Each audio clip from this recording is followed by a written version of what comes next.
खूप वर्षापूर्वीची गोष्ट आहे। चीनमध्ये 3 भिक्षू राहायचे।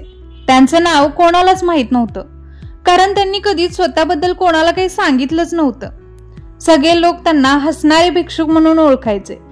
ते चीनमधील प्रत्येक गावात जायचे आणि त्या गावाच्या मुख्य बाजारात मध्यभागी उभे राहून जोरजोरात हसायचे, किंवा जिथे गर्दी असेल त्या ठिकाणी हसत राहायचे। ते इतके मनमोकळेपणाने आणि मनापासून हसायचे, त्यामध्ये अजिबात खोटेपणा नसायचा।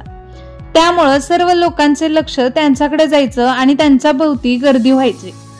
त्यांचं हसणं इतकं तल्लीन होऊन असायचं की ते पाहून गावातील लोक सुद्धा हसू लागायचे। जेव्हा पूर्ण गाव आनंदी व्हायचे तेव्हा ते दुसऱ्या गावात निघून जात असत। जर त्यांना कोणी विचारलं की तुम्ही का हसताय, तर ते ना कोणाशी काही बोलायचे ना कधी काही उपदेश द्यायचे, फक्त हसत राहायचे।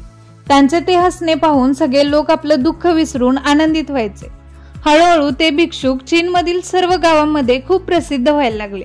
लोक त्यांना 3 लाफिंग मंक्स म्हणजेच हसणारे भिक्षुक म्हणून ओळखू लागले। सगळे लोक त्यांच्यावर खूप प्रेम आणि तेवढाच आदर करायचे। त्यांच्या आधी कोणी कधीच जीवनाचा असा प्रचार केला नव्हता की आयुष्य म्हणजे एक हास्य असलं पाहिजे, अजून काहीच नाही। त्यांचं हसणं एखाद्या व्यक्तीवर किंवा घटनेवर नसायचं, ते नेहमी हसत असायचे आणि तेही एकाही शब्दाचा वापर न करता फक्त हसून सगळीकडे आनंद पसरवायचे, जे आजपर्यंत कोणीही केलं नव्हतं। जेव्हा लोक त्यांना त्यांची ओळख किंवा नाव विचारायचे तेव्हा सुद्धा ते फक्त हसायचे आणि दुसरीकडे निघून जायचे। त्यामुळेच त्यांचं नाव 3 हसणारे भिक्षुक असं पडलं होतं। कालांतराने ते भिक्षू म्हातारे झाले। एके दिवशी ते एका गावात थांबले असताना त्या 3 एकाचा मृत्यू झाला। या घटनेमुळे पूर्ण गाव स्तब्ध झाले। त्यानंतर गावातील लोकांना असं वाटलं होतं की जेव्हा या 3 एकाचा मृत्यू होईल तेव्हा बाकीचे 2 भिक्षू नक्कीच रडतील आणि ती गोष्ट बघण्यासारखी असेल, कारण त्यांना रडताना कोणीच पाहिलं नव्हतं। जेव्हा सकाळ झाली, सगळे गाव त्या ठिकाणी जमा झाले, तेव्हा त्यांना आश्चर्य वाटलं, कारण ते 2 भिक्षू 3ऱ्या भिक्षूच्या मृतदेहाजवळ उभे राहून मोठमोठ्याने हसत होते, आणि तेही अशा प्रकारे की जसं ते याआधी कधी हसलेच नव्हते। गावातील वृद्ध व्यक्तीने त्यांना समजावायचा प्रयत्न केला की तुमचं हे असं हसणं योग्य नाही, त्यामुळं हसू नका। तर त्यावेळी ते 2 भिक्षू पहिल्यांदा काहीतरी बोलले। ते म्हणाले की आम्ही हसत आहोत कारण हा व्यक्ती जिंकून गेलाय, हा जिंकला आहे।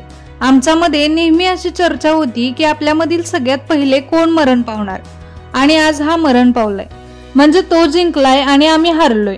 आम्ही त्याच्या जिंकण्यावर आणि आमच्या अपयशावर हसत आहे, आणि असंही आम्ही इतके वर्ष एकत्र सोबत होतो आणि इतके वर्ष सोबतच हसत होतो, त्यामुळेच आम्हाला शेवटी पण याला हसतच विदा करायचं आहे, आणि याशिवाय आम्ही दुसरं काहीच करू शकतो, आम्ही फक्त हसू शकतो। सगळे गाव दुःखात होते, पण जेव्हा त्या भिक्षूला अंत्यविधीसाठी सरणावर ठेवले तेव्हा सगळ्या गावाला समजलं की हे जे 2 भिक्षू आहेत ते थट्टा करत नाहीत। त्या 3ऱ्या भिक्षूच्या चेहऱ्यावर खरंच स्मित हास्य होतं। चीनमध्ये एक अशी प्रथा होती की जेव्हा एखाद्या व्यक्तीचा मृत्यू होईल तेव्हा त्याचे जुने कपडे काढून नवीन कपडे परिधान करण्यात येईल। पण मरणाआधी त्या भिक्षूनं त्या दोघांना असं सांगितलं होतं की माझे कपडे बदलू नका आणि मला आंघोळही घालू नका, कारण माझ्या जीवनात इतका हास्य आणि आनंद होता की त्यामुळे मी कधी अशुद्ध झालेलोच नाही। हास्य हे नेहमी ताजं आणि प्रफुल्लित करणारं असतं, त्यामुळं माझे आंघोळ आणि कपडे बदलण्याची अजिबात आवश्यकता नाही। जेव्हा त्या भिक्षूच्या शरीराला अग्नी देण्यात आला तेव्हा त्याच्या चितेतून फटाके फुटून आकाशात उडायला लागले। सगळं आकाश रंगांनी भरून गेलं। त्या भिक्षूने आपल्या मरणाची वेळ जवळ येत आहे असं लक्षात आल्यावर त्याच्या कपड्यांमध्ये फटाके लपवून ठेवले होते, जे आग लागल्यानंतर फुटून वेगवेगळे रंग पसरवत होते, आणि हे पाहून सगळं गाव जोरजोरात हसू लागलं। आणि या पद्धतीने 3रा भिक्षू मरणानंतरही सगळ्यांना हसवून गेला, आणि ते पाहून उरलेले 2 भिक्षू म्हणाले की हुशार माणसा, तू पुन्हा एकदा मला हरवलंस। आता या गोष्टीतून आपल्याला काय शिकायला मिळालं, तर हे लाफिंग बुद्ध आपल्याला हे सांगू इच्छितात की कदाचित आपण या पृथ्वीवर आलोय याचं कारण फक्त आनंद अनुभवणं, जगणं, हसणं आणि प्रेम करणं हे आहे। जरी आपल्याला आयुष्यात दुःख किंवा संकटे असतील तरीही आपण हसत त्यांना सामोरे जायला पाहिजे। आपलं आयुष्य खूप लहान आहे आणि त्यातील समस्या या कधीच संपणार नाहीत, त्यामुळे हसणं विसरू नका, आयुष्याचा आनंद घेऊन जगा आणि इतरांना देखील आनंद द्या। आपण ज्यावेळी आनंदी असतो, हसत असतो, तेव्हा आपल्याला सभोवतालची प्रत्येक गोष्ट नक्कीच वेगळी आणि चांगली वाटते। त्यामुळे आयुष्य सहज आणि प्रेमाने जगा। आणि एक गोष्ट लक्षात ठेवा की जो हसतो तोच एक सुंदर आयुष्य जगतो। तुम्हाला माझा हा व्हिडिओ कसा वाटला हे नक्की कमेंट बॉक्समध्ये सांगा आणि चॅनलला सबस्क्राईब केलं नसेल तर प्लीज करून घ्या। थँक्यू।